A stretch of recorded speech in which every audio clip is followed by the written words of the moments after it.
In 1 Samuel 25:3, we read these words, "The name of the man was Nabal, and the name of his wife Abigail. And she was a woman of good understanding and beautiful appearance, but the man was harsh and evil in his doings." I will tell you that I've known too many young people, especially ladies it seems, who have attempted missionary marriage. They meet some old boy, they think him charming and good looking, and they're attracted to him. The spiritual side of the equation is set aside as the romance develops. They decide they can charm him into receiving Christ. Her, sometimes his, thought is, if I marry them, I'll get him or her to go to church with me. I'll pray real hard. God will save him or her.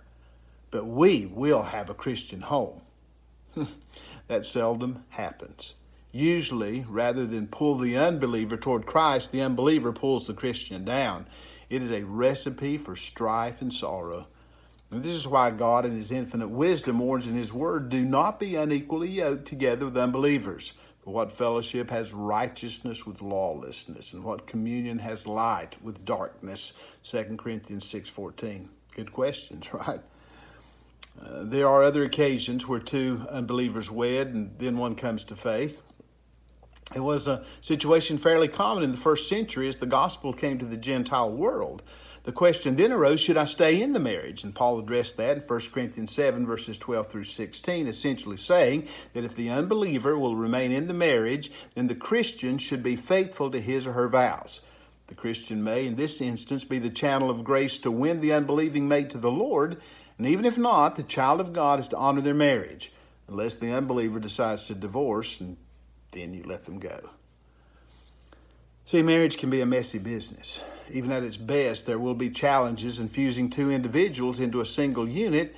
And when there's an unequal yoke, then the difficulties can be exponential. An Old Testament illustration of this is found in 1 Samuel 25.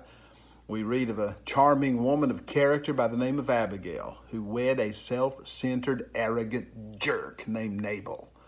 His name meant fool. It was an appropriate description. Yet Abigail remained faithful to him and trusted God to work things out. When Nabal mistreats David, and the future king of Israel is on his way with a band of warriors to kill Nabal and all the males of his household, Abigail intercedes for her husband. It would have been so easy for her to just sit back and say, let the fool get what he deserves. But that's not the nature of love, and she shows the sacrificial nature of true love. There will be those occasions where a believer's intercession for God to spare their sinful spouse the judgment they deserve will lead to that person's eventual salvation. If you're unequally yoked, don't stop praying. Abigail not only shows love, but she demonstrates faith. She does the difficult thing because it is the right thing, trusting God to take care of her. And God does.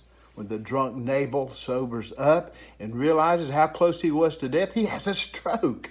He becomes paralyzed and dies within days. And Abigail was then free to remarry, and David knew a good thing when he saw it. If you're considering a marriage to an unbeliever, don't. If you are married to one already, stay. Love them and trust God. Faithful to your commitment to Christ and your vows. And watch how God works.